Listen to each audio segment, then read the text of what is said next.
औज़ुबिल्लाहिमिनश्शैतानिर्रजीम बिस्मिल्लाहिर्रहमानिर्रहीम। अस्सलाम वालेकुम जी, कैसे हैं आप सब। उम्मीद है आप खैरियत से होंगे। अल्लाह पाक से दुआ है कि अल्लाह पाक हम सब मुसलमानों को अपनी अमान में रखे, आमीन जी। आज का लेक्चर टॉपिक है शेरी इस्तिलाहात, जिसमें 4 पॉइंट्स पाए जाते हैं: मतला, मक्ता, रदीफ़ एंड काफ़िया।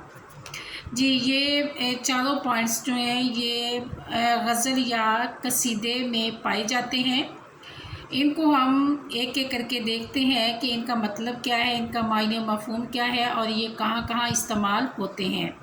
जी, सबसे पहले मैं आप लोगों को बता दूं कि ये 9th और 10th क्लास में ये टॉपिक आता है। ये MCQs में भी आते हैं, इसके अलावा सवालात के जवाबात में भी आ जाते हैं।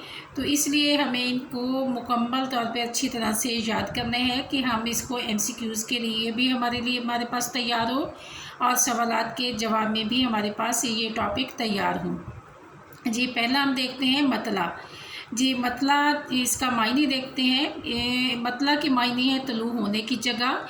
ये तलू से निकला है तो इसलिए इसके मायने हैं तलू होने की जगह। ये शुरू में पहले शेर में आता है तो इसलिए कहेंगे तलू होने की जगह।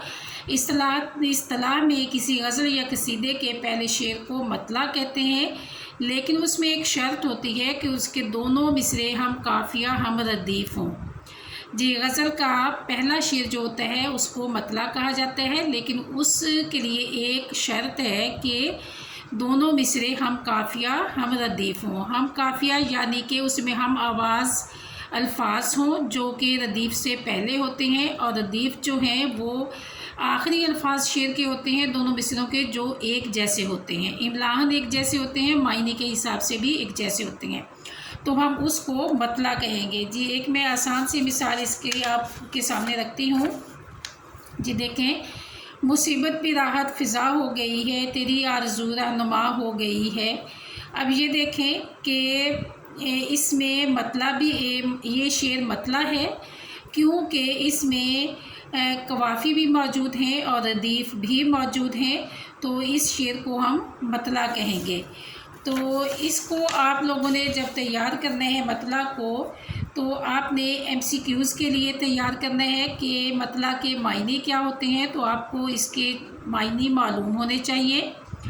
और इसके अलावा दूसरा MCQs इसका ये बनेगा कि इस्तिलाह में गज़ल या कसीदे के किस शेर को मतला कहते हैं, तो ये भी आपको मालूम होना चाहिए कि पहले शेर को मतला कहा जाता है। जी, उसके बाद अगला टॉपिक है मक्ता। जी, मक्ता जैसे कि इसकी अदायगी से अंदाज़ा हो रहा है कि मक्ता जो है वो निकला है क़तअ से। क़तअ ताल्लुक़ करना, ख़त्म करना, काटना। तो इसके मायने जो है गज़ल के आखिरी शेर को मक्ता कहा जाता है, लेकिन शायर का तख़ल्लुस उसमें मौजूद होना ज़रूरी होता है। यानी कि गज़ल का आखिरी शेर जिसमें शायर का तख़ल्लुस भी मौजूद हो उसको हम मक्ता कहेंगे। और मक्ता के मायने जो हैं ख़त्म होना या काटना। जी, इसके अलावा मक्ता जो है वो मिसाल में देखें, वक्त अच्छा भी आएगा नासिर, गम न कर ज़िंदगी पड़ी है अभी। ये नासिर देखें, ये शायर का तख़ल्लुस है जो कि आखिरी गज़ल का आखिरी शेर है, और शायर का तख़ल्लुस भी मौजूद है। और तख़ल्लुस का पहचान ये होती है कि ऊपर ये वाला साइन मौजूद होता है, तो इसका मतलब होता है कि ये तख़ल्लुस है, तो इसको हम मक्ता कहेंगे। ये गज़ल का आखिरी शेर है और मक्ता है। और इसके अलावा आपने जब इसको MCQs के लिए तैयार करने हैं तो इसमें 3 MCQs तैयार होंगे। पहला कि मक्ता के मायने क्या हैं, तो इसके मायने हैं काटने की जगह या ख़त्म होना। और दूसरा जो MCQs है वो है गज़ल के किस शेर को मक्ता कहा जाता है, तो इसमें ये आप बताएंगे कि आखिरी शेर को कहा जाता है और किस शेर में शायर जो है अपना तख़ल्लुस इस्तेमाल करता है, ये इसका एक MCQs हो जाएगा। तो इस तरह से इसको आपने दोनों टॉपिक को आपने सवाल के जवाब के लिए भी और MCQs के लिए भी तैयार करना है। और इसके बाद है तीसरा टॉपिक है, वो मैं आप लोगों को बताती हूँ कि तीसरा जो टॉपिक है वो है काफ़िया।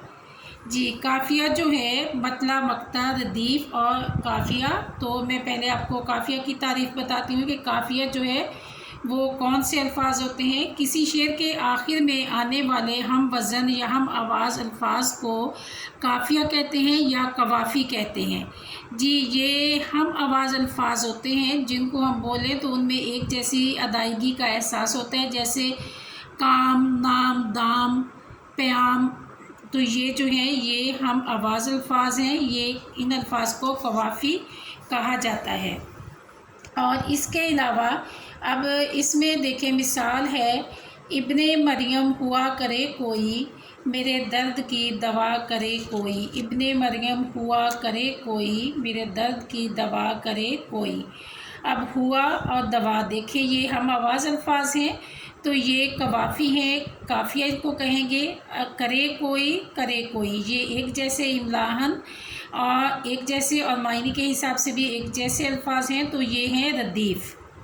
جی اس میں سے بھی سوالات کے جوابات بنتے ہیں، آپ نے سوال کے لیے بھی اور MCQs کے لیے بھی اس ٹاپک کو بھی تیار کرنے ہیں۔ اور نمبر 4 پہ ہے ردیف۔ ہاں جی ردیف جو ہے یہ شعر کے کسی بھی شعر میں بالکل آخر میں آنے والے ہم شکل الفاظ کو ردیف کہا جاتا ہے۔ یہ قوافی کے بعد میں آتے ہیں اور اس پہ ان الفاظ پہ شعر کا اختتام ہوتا ہے تو ان کو ہم کہتے ہیں ردیف۔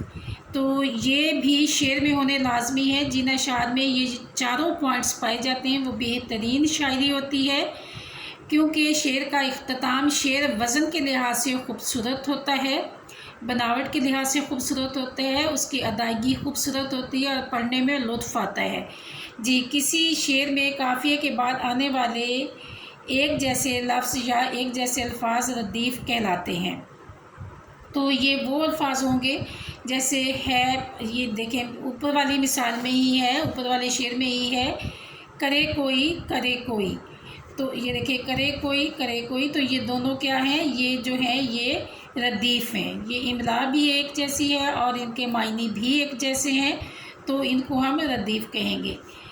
جی یہ چاروں پوائنٹس جو ہیں یہ میٹرک اور FSC کے اسٹوڈنٹس کے لیے بہت اہم ہے اور ان کے بارے میں نالج ہونا بھی بہت ضروری ہوتا ہے، کیونکہ یہ آپ کے بورڈ ایگزام کے مطابق ٹاپکس ہیں، ان کا تیار کرنا آپ سب کے لیے بہت ضروری ہے۔ اگر آپ لوگ چاہتے ہیں کہ آپ لوگ میٹرک میں یا FSC میں اردو میں اچھے نمبر حاصل کریں تو بیٹا ان تمام پوائنٹس کو آپ لوگوں نے اسکپ نہیں کرنا، بہت اچھے طریقے سے پریپیئر کرنے تاکہ آپ لوگ کم از کم 70s کی لائن میں آئیں۔ اوکے، اللہ حافظ۔